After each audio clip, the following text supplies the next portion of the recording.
حضرت علی ہی کا فرمان ہے کہ جس شخص نے ایک فرض روزہ چھوڑ دیا، رمضان کیوں کہتے ہیں؟ رمضان کا مطلب ہے جل جانا، کس چیز کا جل جانا؟ صلاۃ الاوابین حین ترمز الفصال، نیک لوگ ایک نماز پڑھتے ہیں کب؟ جب اونٹ کے پاؤں جلنے لگیں، اونٹ کے پاؤں جب جلنے لگیں، اونٹ کے بچے کے پاؤں جب جلنے لگیں۔ تو رمضان میں جل جانا، اس کا روزے سے کیا تعلق ہے؟ اس کا روزے سے تعلق یہ ہے کہ 360 دن سال میں ہوتے ہیں چاند کے لحاظ سے، 330 دن کے گناہ اللہ رمضان کے روزوں میں ہر روز میرے آپ کے گناہ جلاتا ہے، جلاتا ہے، جلاتا ہے۔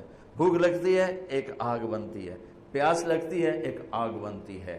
تو ہمارے لکڑی کی آگ میں چیزیں جلتی ہیں اور ہماری بھوک، روزے کی بھوک کی آگ میں گناہ جلتے ہیں، اور 29ویں روزے اللہ سارے سال کے گناہوں کو جلا کے روزہ والا یا روزے والی کو ایسے پاک کر دیتا ہے جیسے آج ماں کے پیٹ سے نکلو،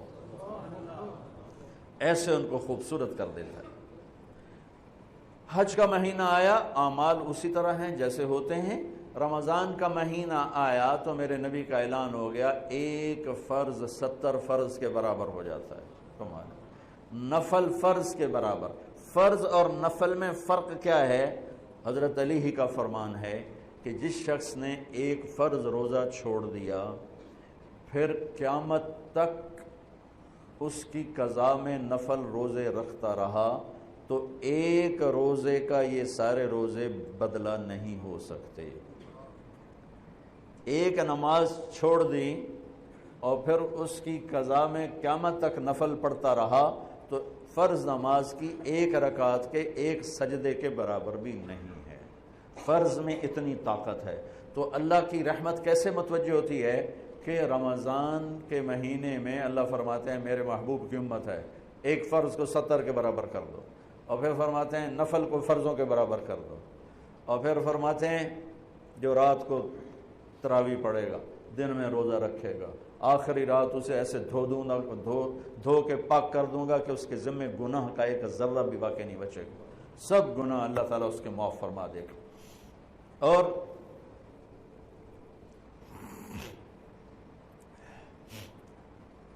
میرے نبی نے فرمایا من صام رمضان ایمانا و احتسابا، دوسری بھی من قام رمضان ایمانا و احتسابا، جس نے روزہ رکھا اللہ کی رضا کے لیے، جس نے تراویح پڑھی اللہ کی رضا کے لیے، اس کے پچھلی زندگی کے سارے گناہ اللہ معاف فرما دیتا ہے۔ رات کا قیام کسی امت کو نہیں ملا۔ دیکھو روزہ سخت تھا تو ان کا قیام اللیل نہیں تھا، چونکہ وہ اپنی کتاب پڑھ سکتے ہی نہیں تھے۔ رمضان میں اللہ نے آسمانی کتابیں اتاری، یکم رمضان کو ابراہیم علیہ السلام پر، 2 رمضان کو تورات موسیٰ علیہ السلام پر، 8 یا 6 رمضان کو عیسیٰ علیہ السلام ان پر، موسیٰ علیہ السلام ان پر، داؤد علیہ السلام پر زبور کو اتارا، اور 12 یا 18 رمضان کو عیسیٰ علیہ السلام پر انجیل کو اتارا، اور 21 رمضان کو اللہ تعالیٰ نے پیر کی رات لیلۃ القدر میں غار حرا کے اندر اللہ تعالیٰ نے اپنے محبوب پر کتاب کو اتارا۔ وہ کتابیں فل آ گئیں، لکھی لکھائیں۔ قرآن فل نہیں آیا، قرآن صرف ایک سورت کے 19 الفاظ آئے بس، اور پھر 23 برس میں قرآن اترا۔ کتنے انبیاء ایسے گزرے ہیں جن کے پاس جبریل زندگی میں ایک دفعہ آیا، زندگی میں جبریل ایک دفعہ، اور ایک سے لے کر آگے کوئی تعداد مقرر نہیں ہے، 100 دفعہ 200 دفعہ، لیکن آپ حیران ہوں گے ہمارے نبی پر جبریل 23 برس میں 24,000 دفعہ آئے، 24,000 دفعہ، جو ایک عجب العجائب ہے، عجب العجائب ہے۔ تو میرے بھائیوں، رات کی تراویح، دن کا روزہ، تراویح میں کیا ملنے والا ہے؟ میرے نبی کا فرمان ہے ہر سجدے پہ 1,500 نیکی، ہر سجدے پہ 1,500 نیکی۔ تھوڑی اپنی کاروباری مصروفیت گھٹاؤ، اپنی کاروباری مشقت گھٹاؤ، اپنے ملازموں کی بھی مشقت گھٹاؤ تاکہ وہ تراویح پڑھ سکیں، روزہ رکھ سکیں، بشاشت سے پڑھ سکیں، اور اللہ کا فضل ہے ڈھیلے سے ڈھیلا حافظ بھی ہو تو 1.5 گھنٹے میں سارا کچھ نمٹ جاتا ہے۔ اتنی سی ہمت کرو میرے بھائیوں کہ افطاری میں تھوڑا کھاؤ۔ اگر تم پہلوانوں کی طرح شروع ہو گیا نا، پھر تو تم سے عشاء بھی نہیں پڑھی جائے گی، تراویح تم نے کیا پڑھنی۔ روزہ جسم کی فالتو چیزوں کو جلاتا ہے، روزہ ایک قوت پیدا کرتا ہے ایمانی شیطان کے خلاف۔ وہ کیسے پیدا کرتا ہے شیطان کے خلاف؟ اللہ تعالیٰ حلال کو بھی حرام کر دیتا ہے۔ جب بیوی کو بھی شہوت سے دیکھنا حرام ہو گیا اور یہ اس پہ قابو پا گیا تو اوروں کی عزت کو یہ حرام نظر سے کیوں دیکھے گا؟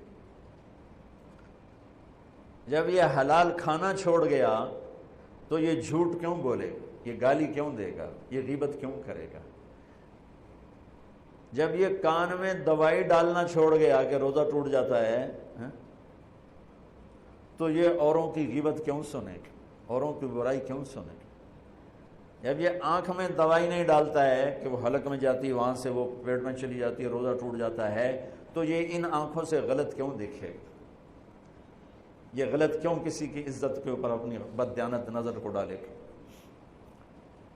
تو جب یہ اندھیرے میں بند کمرے میں ٹھنڈا پانی پڑا ہوا ہے اور ہاتھ نہیں لگاتا ہے اور اللہ کا دھیان اس سے یاد ہوتا ہے کہ اللہ دیکھ رہا ہے، نہاتے ہوئے ہونٹ بند کر لیتا ہے کہ کوئی پانی کا قطرہ منہ میں نہ چلا جائے اور میرا روزہ نہ ٹوٹ جائے، خراب نہ ہو جائے، تو یہ جب اللہ کا اتنا دھیان اس کو نصیب ہو جاتا ہے کہ اللہ دیکھ رہا ہے، ورنہ کیا کسی کو کیا خبر کہ میں 2 گلاس پانی پیتا یا میں پیاس سے بول رہا ہوں۔ تو جب وہ اللہ کو اتنا اپنے دھیان میں لے آتا ہے کہ اللہ دیکھ رہا ہے، میں پانی نہیں پیوں گا، اللہ دیکھ رہا ہے، میں بیوی کو ہاتھ نہیں لگاؤں گا، اللہ دیکھ رہا ہے، میں کسی کی عزت پر بری نظر نہیں ڈالوں گا، اللہ دیکھ رہا ہے، میں کسی کی برائی نہیں سنوں گا، اللہ دیکھ رہا ہے، میں کسی کی برائی نہیں کروں گا، تو پھر جب یہ بازار میں جائے گا تو جھوٹ تو نہیں بولے گا، جب یہ تولے گا تو غلط تو نہیں تولے گا۔ ہاں یہ الگ بات ہے، بہت سے مجھے ملے کہ جب رمضان میں جھوٹ چھوڑ دیتے ہیں، اس کے بعد پھر شروع ہو جائے گا۔ رمضان میں رشوت نہیں لیتا ہوں، اس کے بعد پھر شروع ہو جاتا ہے۔ تو چلو شکر ہے 1 مہینہ تو مسلمان رہتے ہیں۔